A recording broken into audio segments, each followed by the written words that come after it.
They did it, guys. They killed Star Wars. December 20th, 2019 will go down in infamy as the day that Star Wars died, because Rise of Skywalker is just the worst. It is one of the worst films I've ever seen, and usually I try and build a narrative out of a review. I try and give some nice flow to it, but today I've written a 3-page report on everything I hate about this movie because I've recorded this video like 20 times already, but I really want to express everything wrong with the video, and hopefully I'll bring some sense to this Mickey Mouse chaos that's happened over the past couple of years at the end. But for right now, get ready for the most epic Rise of Skywalker diatribe you'll ever hear.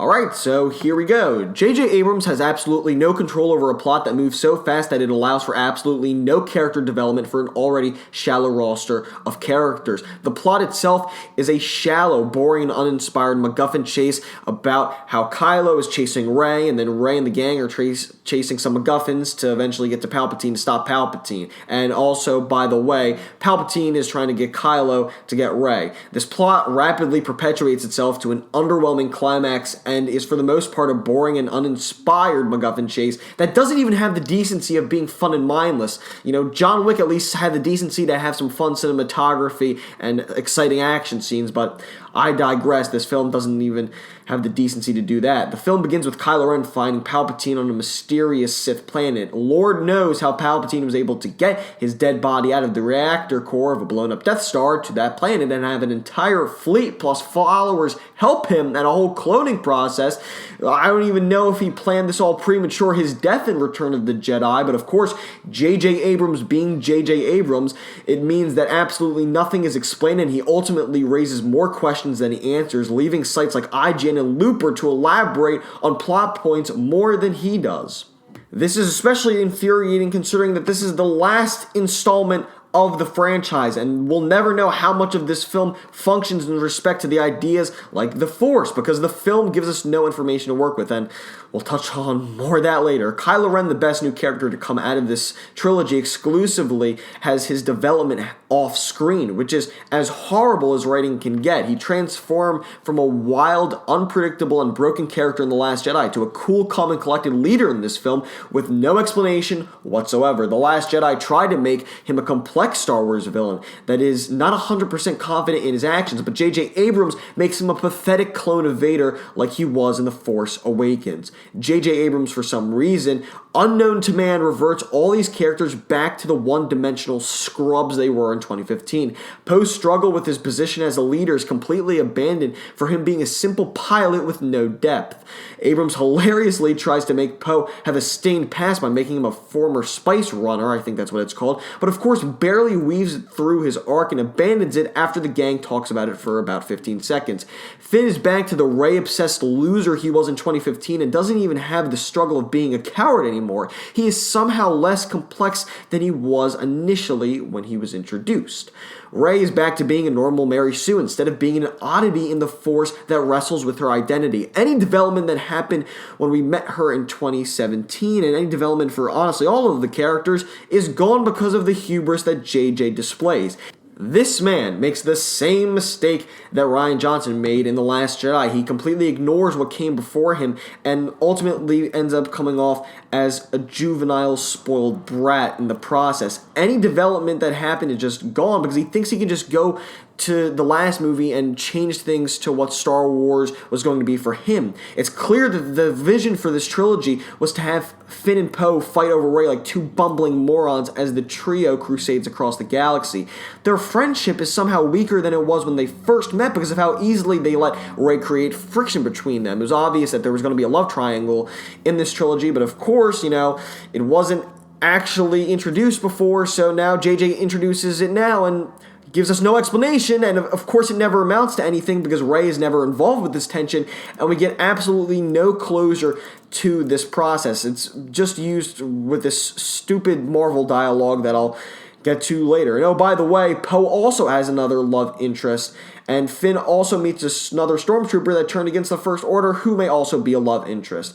Do you see how greedy this film is? That it not only has the audacity to bring these characters back to square one, but also introduce new characters that serve no purpose other than getting the cast from point A to point B, and will probably be lazily explored in another spin-off. My God.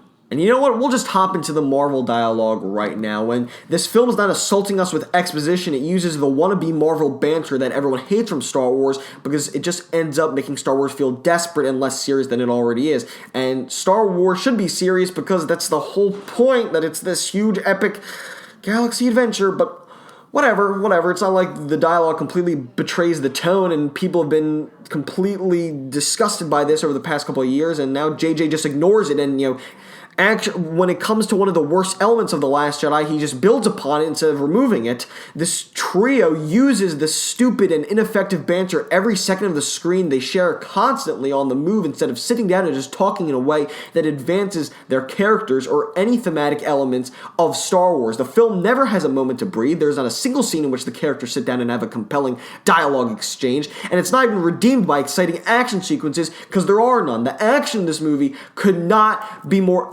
anticlimactic. It can't be worse. It is extremely hard to follow, lacks any stakes and creativity, and somehow manages to be more boring than the dialogue.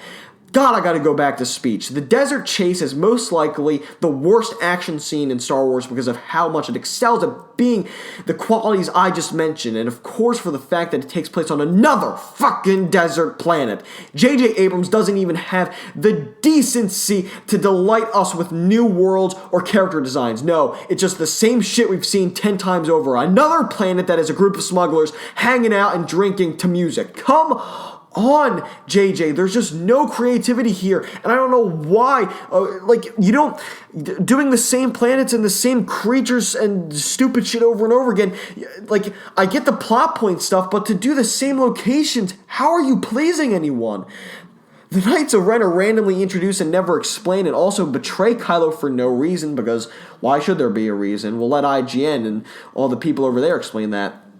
There's a new Admiral Piet-type character that apparently served Palpatine in the days of the Empire, but that's never explained either. Rey's a Palpatine, that's great, but Lord knows who and when Palpatine got to work with, and that's not even the worst part, because, we can talk about the logics behind that, but the Rey Palpatine reveal is horrible because it is precisely what the fans have demanded, giving absolutely no shock value to its reveal, and quite honestly being the most predictable thing that they could have done with her character. It also completely devalues her struggle with her identity, as her position as a nobody is far more compelling than her idea as a Palpatine, because at least when you have this idea as a Palpatine, then it justifies everything. Her draw to the dark side, it makes sense now, instead of her struggling like she did in The Last Jedi with being drawn to it and just being a nobody and also having this utter terror in the Force. Now everything just falls into place and nothing matters. The Chewie fake-out death goes to show how little the stakes are in this film and how cowardly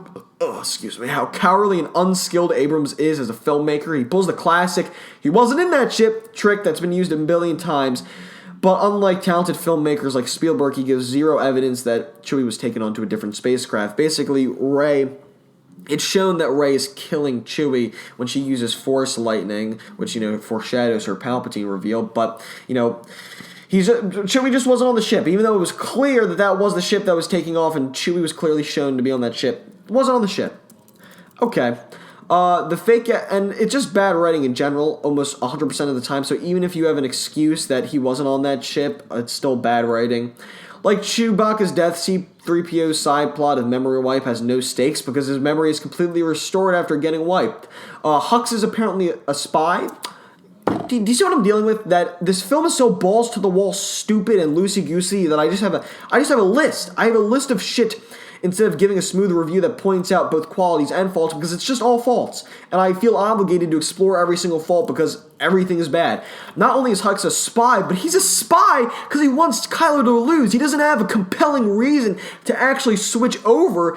What a bitch. Not Hux. JJ, the writers, and also Hux, but for God's sake, instead of giving us an actual reason, or hell, just allowing Hux to lead the fleet instead of having a new stooge as a character to lead the fleet, Hux's legacy is just being, he is defined as being petty. Unbelievable that his entire motivation is around him being petty to Kylo. I have no words. I have no idea how Rey and Kylo relate to each other with the Force now after that Snoke no longer links them. Their fight across two separate locations is disorienting and horribly choreographed. Their dialogue is atrocious and lacks the combative nature that they shared in The Last Jedi, and also the flirtatious nature as well. Shit, I mean, I just forgot Lando. Lando's randomly there. I don't know how. Jesus Christ. The fight that Rey and Kylo share after the first fight is somehow even worse. I don't know how Leia and Kylo are related or how Han Solo comes back. And I'm not upset that the shit is there. I'm upset that it's never explained and that it serves no thematical purpose whatsoever. And the film appears juvenile because of that. The Force Ghosts can do whatever they want now. Luke has a line about throwing a lightsaber away, which is the most childish jab at Rian Johnson, The Last Jedi, that it could ever be. The score of this film is used in such a lame attempt to tug at our heartstrings that I've come to resent it as well. I never knew that I could hate a Star Wars score, but here we are. The final space battle isn't a space battle. It has like 30 seconds of action shots, and I literally can say no more because it's 7 different action shots, and that's it, and that's horrible. The dialogue between Rey and Palpatine is horribly, painfully blunt. I can't believe Palpatine pulled a Return of the Jedi and showed her the battle. Shit, Abrams, you're just so trash at everything. How do you literally take a plot point, a minor plot point like Return of the Jedi, and just shove it in here for the sake of shoving it in? What the fuck? What the fuck? The final battle is literally the one section in Revenge of the Sith when Windu reflects lightning back at Palpatine, and somehow it's less dramatic here, even though you had Sam Jackson screaming like a bitch during that part. The final fight could not have been shittier. It's literally what you'd expect out of like a Power Rangers movie nowadays, because it's literally one sequence of Palpatine holding down Rey and Kylo, and then she gets up and bam, reflects lightning. Horrible, horrible. They could have not had a worse final fight for Star Wars. Kylo falls into oblivion, but no, he's not. Another shitty fake-out death. He saves Rey through a kiss, like Sleeping Beauty. What? What? Like the power of love? Are you kidding me? Then the film, he just dies. He just dies. And that's that, and he doesn't disintegrate. He just, is away. Just, like Yoda, his body compresses or whatever. I don't know. Leia's dead with him too. Can't explain that either. And there's no thematic purpose to that either, and no reason for it. The film at the end just opens up more plot threads for all the side characters and closes nothing for any of the main ones. We don't even have a nice group shot of everyone getting along together. It's just, oh, Lando's on a new adventure with this chick, and by the way, Poe and Finn and Chewbacca and everyone else, they don't matter. And then Rey goes on another journey because, this whole trilogy is about this bitch. She has the worst line in all of Star Wars when she says she's a Rey Skywalker, which is completely against what Star Wars stands for, and that you can change your fate despite your name. It's a complete renunciation of what Star Wars is. The final shot of the film is the most insulting and obvious shot to end with that acts more of a final kick to the balls than an actual ending because of how lame it feels and what should be a moment of triumph. I'm blown away. That's the end of me just absolutely shitting on the film. Now we're done with that. I'm just perplexed as this is the greatest blunder in cinematic history, and no one can convince me otherwise. Disney took the greatest IP of all time that was coming off of a seriously hated trilogy of movies, and they somehow made a trilogy that is even worse than the prequels. God damn, how do you do that? And a lot of this, of course, can be summed up to the fact that the decision to go with Abrams as a writer and then have him have a whole script for The Last Jedi and just have Rian Johnson write something completely different that completely fights with J.J. Abrams' vision is just absolutely ridiculous. That's the stupidest thing you could have done for the trilogy, but I'm not going to excuse Rise of Skywalker for the past. And, this Rise of Skywalker in many ways is about the pain of Star Wars and the pain of its past and the failed fathers, really, because ultimately it comes down to the original trilogy fans that Abrams and Star Wars and Disney are so concerned with the opinions of OT fans that they sacrifice what Star Wars is, just a good story, in order to appease them. This film is infuriating from every single perspective. It's infuriating from the people of Star Wars that are controlling it right now, that they have just absolutely no idea what to do with this amazing intellectual intellectual property and just the amazing worlds that George Lucas created. It's upsetting because as just flat out cinema, it's horrible. It's horrible and just shows how rough of a state blockbusters arguably are in right now, because this is what we're getting. It's upsetting for the fans of Star Wars that what they've done to the trilogy, what they've done to our name over the past couple of years because of the fury that they've shown. It's embarrassing. Utterly embarrassing. I mean, God, I didn't even go over Rose. Rose, and listen, I don't like Rose. I don't like her character. She's a bad character. I'm not going to magically say she's awesome. But there was such a horrible reaction against her that JJ just completely took her out of the film when she is essential to Finn and his character, and you just ignored that, and now he's back to Rey. What the fuck? Nothing makes sense. Nothing is good about this film. Every single wrong step it could take, I mean, if you want the score, it's a 1 out of 10. It's the lowest I can give. I'm not going to, be, it's a 0 out of 10 because of how horrible it is. Like, I'm not that guy. But 1 to 10, it's the lowest possible rating I can give to a movie. It's horrible. This film is horrible. It's not even fun ranting about it. It's not fun seeing it. Honestly, we were laughing at how bad it was. Out of the absurd choices with the kiss and Luke coming back and Han coming back and Kylo and Leia and their relation and the random symmetry of deaths that happen at the same time, and a lot of the beats that happen, and the fact that a random slug is introduced at the beginning of the movie and is completely ignored and then just shows up at the end. What the hell? This film is laughably bad. It is horrible, and I really thought that I couldn't think that any film this year could get worse than Midsommar, but at least Midsommar actually was trying to get an idea across. It may have done it in the most pretentious and obnoxious way possible, but at least it had something.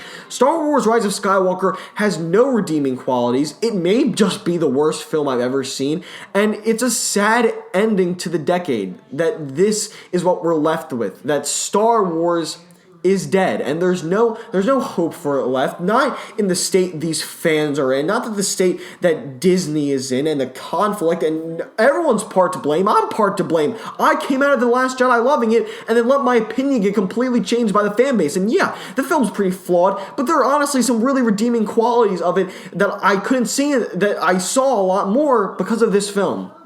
Because that film had a direction, it had a voice, and this film has nothing. Action is horrible. The characters are horrible. The plot is horrible. Everything is wrong with this film, and I can't wait to never think about it ever again. This is Lightspeed Brother Nick, signing off.